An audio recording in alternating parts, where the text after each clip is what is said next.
You made contact with Muking, and after that, you proceeded to Manday Hotel where you had a meeting with President Duterte. Doon pa lang muna tayo. Doon sa timeline na yon, Colonel Leonardo. Mr. Chair, I was asking a while ago that if I may be allowed to narrate my, explain my side, Mr. Chair. Sige, okay. Sir, totoo po yun na meron talaga pong plan to create a task force. Upon assumption of then Chief PNP Bato de la Rosa, there was this operation plan, double barrel Tokhang, to be implemented by the PNP. So, tumawag yung Muking naman, hiningi yung number ni Colonel Leonardo, and then eventually you made contact with Muking, and after that, you proceeded to Manday Hotel where you had a meeting with President Duterte. Doon pa lang muna tayo. Doon sa timeline na yon, Colonel Leonardo. Mr. Chair, I was asking a while ago that if I may be allowed to narrate my, explain my side, Mr. Chair. Sige, okay.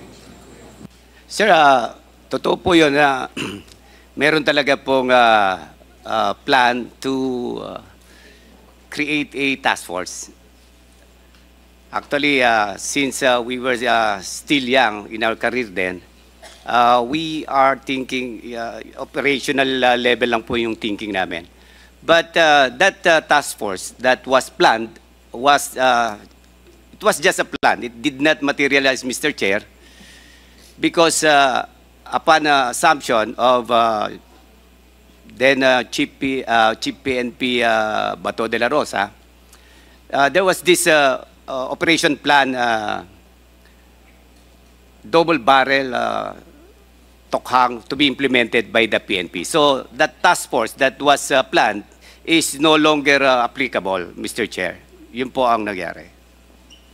So ngayon, inamit na ho ninyo na meron talagang planong ginawa. Meron po, Mr. Chair. Yun But according to you, hindi po na-implement. Hindi po na-implement kasi po hindi nga po pala applicable yung task force. Anyway, ituloy lang muna natin yung sinumpang salaysay ni Colonel Garma. So nakapag-meet na po kayo, and then after the meeting po, nakagawa na kayo, as you admitted, nakagawa na kayo ng plano, there was a proposal. In fact, after the submission of the proposal, this is the plan on war on drugs na, humingi po kayo na makipag-meet yung buong team na kay President Duterte, if I'm not mistaken, doon sa DPWH ng Panakan, Davao. Kilala mo po ba itong si Bakay? Yes, Mr. Chair, kilala. Ano bang posisyon itong si Bakay? I believe during the time he was with the PDEA, Mr. Chair. PDEG, Mr. Chair. Taga Davao din po ba ito, Colonel Leonardo? Taga Davao din po ba ito? I believe he's from Luzon, Mr. Chair. And of course, si Colonel Villela, I assume that you also know him, the former husband of Colonel Garma. Yes, Mr. Chair, I know him. Si Colonel Grijaldo, who was a resource person before, kilala mo rin siguro yun. Yes, Mr. Chair. Si Tucson, sino ba itong si Tucson? Also, Class 97, Mr. Chair, kaya kilala ko rin po. Police din po ito. Police din po. Itong si Duenas, sino ba ito? I believe yung may Class 97 po na Dueñas, Mr. Chair. Well, itutuloy ko na po yung sinumpang salaysay. Ito yung grupo na nabuo po ninyo. And then these were the members, if I'm not mistaken, members of Class 97 PNPA and members of Class 96 PNPA. Ito ba yung mga membro ng Class PNPA 1997 and Class 96 PNPA?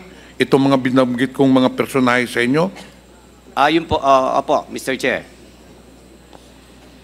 Nung pumunta kayo ng meeting, because we were informed according to the affidavit, nag-meeting kayo doon sa Panakan, Davao, kasama na itong buong team, itong mga taga PNP class 96 and 97, and I understand that the former president was also there. And I believe that that was the time na plinano na talaga yung buo, yung sinubmit yung proposal.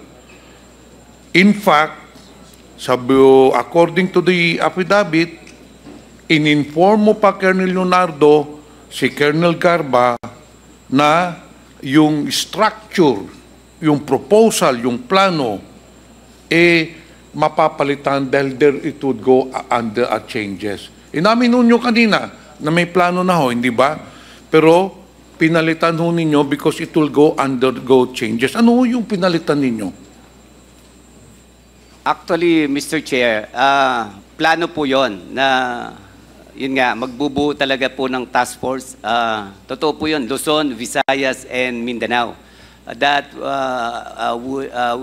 composed of, yun nga po, yung may mga suggestion po kung sino po yung pwedeng yung tutulong din. Yung po nga, Colonel Leonardo, pwede mo bang isalaysay dito sa komitiba? Anong plano ba itong ginawa mo? Party saang plano po ito? Mr. Chair, ang plano po kasi namin ay kaming lahat po, hindi lang naman po yung mga nabanggit na pangalan. Halos sa buong PNP po noon ay tutulong po sa yung pagsugpo ng illegal na droga, Mr. Chair. So actually, you're now admitting, Mr. Chair, that you indeed strategized a plan, submitted that a plan to the President regarding to neutralize drug lords, drug pushers. Hindi po ba? Mr. Chair, yung task force, yung structure lang po ng task force po muna, yung plano naming buuin. Plano pa lang po yon na hindi nga po natuloy. Hindi po kami umabot dun sa... So in short, Colonel Leonardo, sinasabi mo, gumawa na nga kayo ng structure. Na-admit mo na ngayon na nagkaroon kayo ng meeting, yung mga binanggit kong personahe po sa inyo, dahil ina-admit na ho ninyo ngayon, na napag-usapan na ninyo, na gumawa na kayo ng structure, nandun na yung mga personahe. Hindi po ba? So kasama na nga itong PNPA Class 96, PNPA Class 97, ito ho yung organization ninyo, yung sinasabi ninyong task force, hindi po ba? Opo, Mr. Chair. Okay. Now, totoo rin, ina-admit ho ninyo na nagkaroon ho talaga ng meeting doon sa Panakan, Davao, Colonel Leonardo. Actually, Mr. Chair, it was not, it's a meeting between us only, but it was actually a courtesy call to the former President, Mr. Chair. So, pag sinabi ho ninyo, Mr. Chair, na courtesy call, you cannot make a courtesy call to a ghost. Hindi, if you say courtesy call, kailangan makita mo yung tao na kinu-courtesy call mo. So that means, you admitted that you made the courtesy call, so the President was there. He was there, Mr. Chair. Kasi nag-courtesy kaya kayo, di ba? O so nandoon. Opo, Mr. Chair. O so in the meeting o in Panakan, you were there with the whole team, nandun din po si President Duterte, hindi po ba? Nandun po siya, Mr. Chair. Okay. Now, Colonel Leonardo, sino po ba itong si Lester Berganyo? Si Lester Berganyo po ay civilian lang po na tinatawag lang po namin na parang striker po sa mga opisina. Kasama ng ito sa CIDG kasama po 11. ninyo ito sa meeting doon sa Panakan. Hindi po yata, Mr. Chair, kasi parang mga officers lang po yung kasama ko, Mr. Chair. Sino po itong si Romel Bactat? Ganon din po, tao po siya sa Region 11 CIDG, Mr. Chair. So meaning mga pulis ito. Kasi Yung hindi ka po- magiging member ng CIDG office if you're not a member of the PNP, hindi po ba? Tama po, Mr. Chair. Itong si Lester Bergamo, pulis din ito. Hindi po, Mr. Chair. Informer. Hindi naman po, striker po ang tawag kasi namin pagka yung... Okay, can you elaborate more? Pag sinabi mong striker sa CIDG, ano ang trabaho ng isang striker sa CIDG? Sa layman's term po, yung utusan lang, inuutusan po kung ano lang po ang pwedeng ipabili, kung ano pong pwedeng iutos. Bali ginagawa ho ninyo Striker po itong ang tawag. utusan. Utusan po. In short, pwede rin kasing ginawa niyong utusan, pwede rin ito maging spotter. Meaning, pwede ito ang informant to relate to the team, to the task force, sino ho yung mga drug lords, sino ho mga drug pushers. Kasi ito nga in layman's term, pero in police parlance, itong striker, ito ibig sabihin, yung ginagawa nilang utusan, ito yung mga informer, ito yung mga nagtuturo ng mga drug lords, ng mga kung sino-sino po ba, no? Then, itong si Serbo is, si Romel Bactat is a member of the CIDG Region 11, hindi po ba? Tama po, Mr. Chair. Itong si Rodel Serbo, at sino po ba ito, Colonel Leonardo? Ganon din po, CIDG personnel po siya, police din po siya. So, police din ito. And din itong si Michael Palma, Same po, police din po yan, Mr. police Chair. din. Itong si Peter Parungo, Yan po ay ganon din po, striker lang din po yan, si Peter Parungo. anyway, Mr. Chair, itong mga binanggit ko mga pangalan, kasama din po ito sa meeting dun sa Panakan, Davao. Hindi po, Mr. Chair. Hindi po sila kasali. Anyway, Mr. Chair,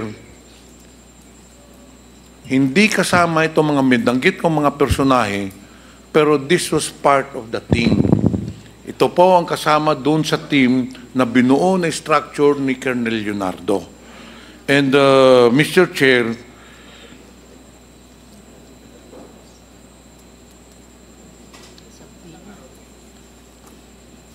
yung binanggit mo kanina, Colonel Leonardo,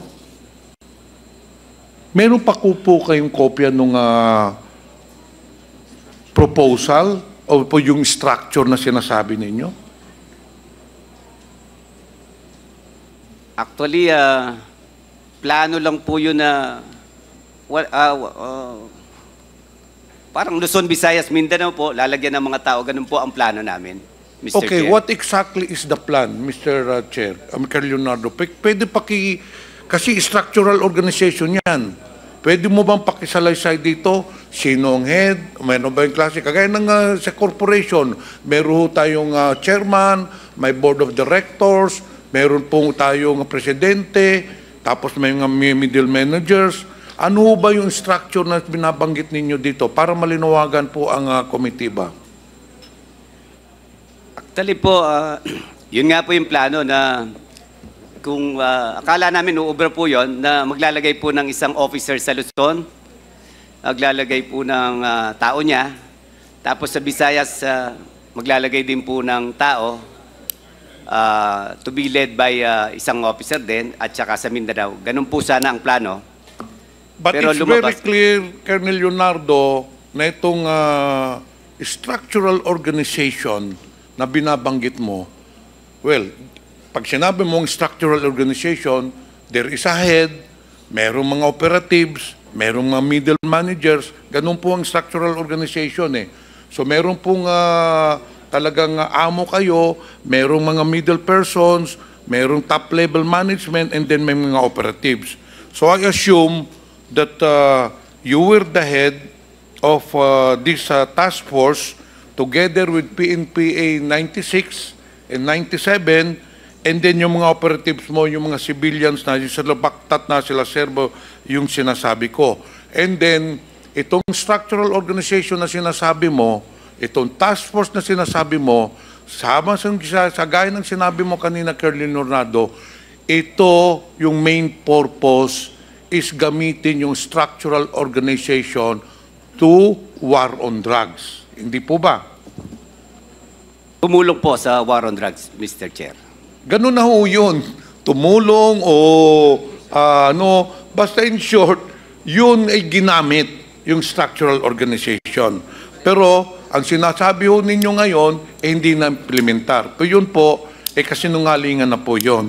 Why will you create a structural organization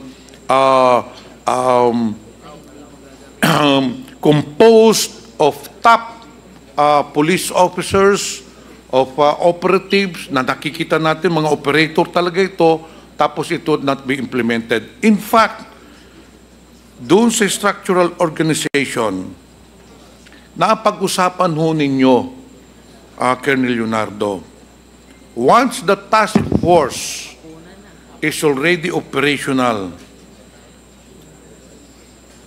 doon na po papasok yung COPLAN funds. Operational funds, meaning yung reward system, refunds for operational expenses, and ang rewards po na ito, in fact, may mga bank accounts ni Peter Parongo sa Metrobank, BDO, and PS Bank. At ito po ang ginamit na conduit na ginamit na pondo para doon sa reward money.